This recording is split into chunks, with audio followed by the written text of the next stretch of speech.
Hello, I'm Daniel and my talk today is called Uncreated. Now to start off my talk, I want to tell you something about Christianity. A common question that we hear often, or a common debatable question that we're given is this. If God created the universe, who created God?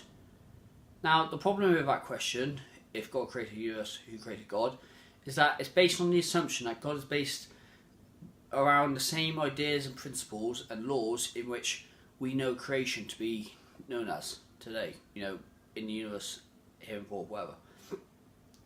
Now, to tell you about God, God is timeless, which means he is beyond time because time was created when the universe began. His power is limitless, his presence and himself are completely endless, and he is beyond even our understanding of who he is, but that's a good thing. Now, with the universe and with anything else, anything that has a beginning has a cause, and we know that the universe has a beginning, so therefore the universe itself has a cause, correct? Now, things that have a cause, such as the universe, don't just come into existence uncaused out of nothing. Everything that has cause has what I'm going to call a cause maker, a reason to be.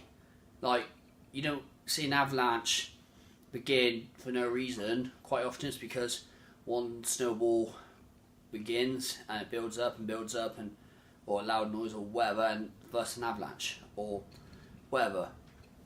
Now, if the universe in which we know was created and has a cause, then here's the three possibilities of how or what could have created a universe. First of all, the idea of nothing. The idea that nothing created a universe. But the problem with that is nothing lacks the potential of anything and everything, and the word nothing itself literally means no thing when you break it down. So therefore, if nothing created a universe, then literally nothing could have created a universe because there was nothing to be before a universe and so on. So therefore, it can't be nothing that created a universe. The second option is that the universe created itself, but as we know, something cannot create itself because it wasn't there before it existed. So, the universe could not have been self-created or created itself because it wasn't there to begin with.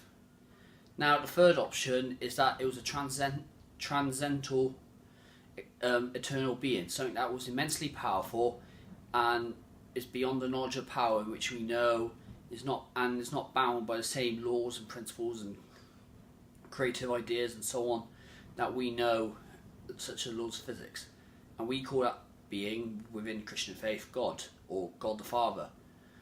Now, I want to test you, or I want to give you a thought experiment. Now, I call this my creative box analogy. Here's my box. Now, I want you to take everything you know about creation, design, ideas, making, building, putting things together, blueprints, planning, make it, whatever. I want you to take all that ideas of how something is created and made and built and put together, and I want you to put it into a box. Okay? Is it in your box? Like my hand is in this box to represent. Right, now I want you to take this box in your head and I want you to throw it out to the window. Because the simple thing is, God is not bound by the same creative ideas and aspects and whatever. Now, we are bound, that our universe is bound. He is beyond that. Anything that we know or see or think didn't exist before God created the universe and allowed it to exist. And that's going back to the question, if God created the universe, who created God?